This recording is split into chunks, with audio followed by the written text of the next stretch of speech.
tous et bienvenue à Rodian, ici au Dôme du Foot pour une journée particulière, une journée footballistique, mais aussi journée de bienfaisance avec le tournoi traditionnel de football indoor pour cette année.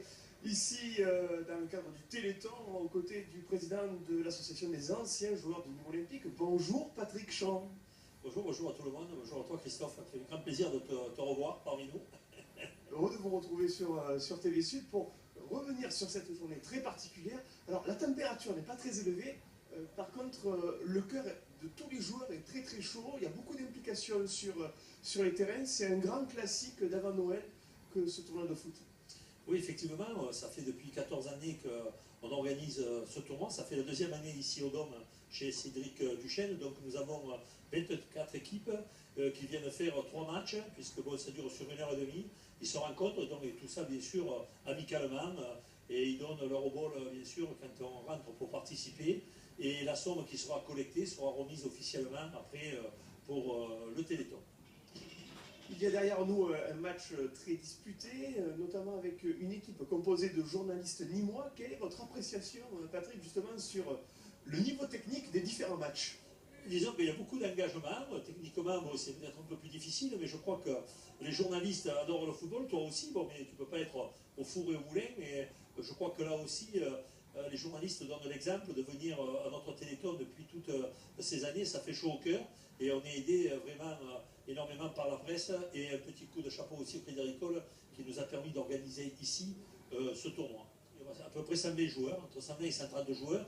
Donc parmi les anciens pros, on est content de voir Bomo Benyachou, il y a Filani, il y a Denis Jouane, il y a les frères Marazi. Donc on représente bien ce qui a été l'ancien niveau olympique. Et bon, avec le nouveau, en espérant que le jour ou l'autre, tout se passe très très bien entre les entités.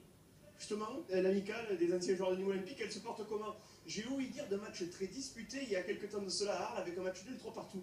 Oui, effectivement, ça a été un super match, là, organisé aussi pour une association caritative. On a joué les Arlésiens sur un match de parité 3-3. Donc, on a lancé le football à 11 avec une grosse équipe d'anciens joueurs professionnels, et on est en train de redorer un petit peu le blason des anciens.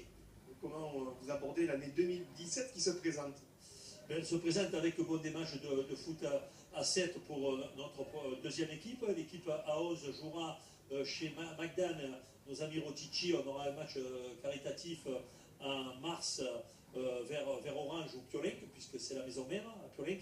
Et puis après, on a le projet d'un grand match à faire contre les anciens du Barcelone au mois d'octobre 2017, avec bien sûr un match contre les anciens, et puis après suivi d'un match, du grand match du Barça. Donc c'est un des gros projets, bien sûr, avec notre tournoi 2017 traditionnel.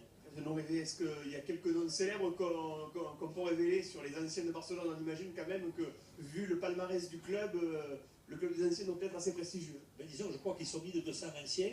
Ils ont 4 ou 5 équipes en fonction de la valeur que nous on va opposer. Donc on ne connaît pas tous les anciens grands joueurs, mais il n'y a que des grands joueurs qui vont jouer contre nous. Merci Patrick. Merci et bravo à TV Sud.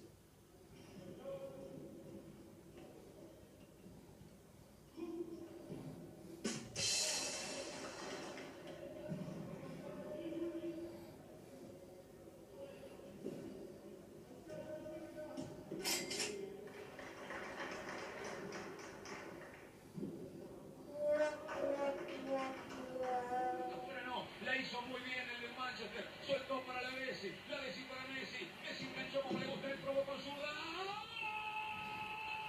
Allez, petit débrief du match de l'équipe des journalistes de la presse nîmoise avec Eric Delanzy. Bonjour.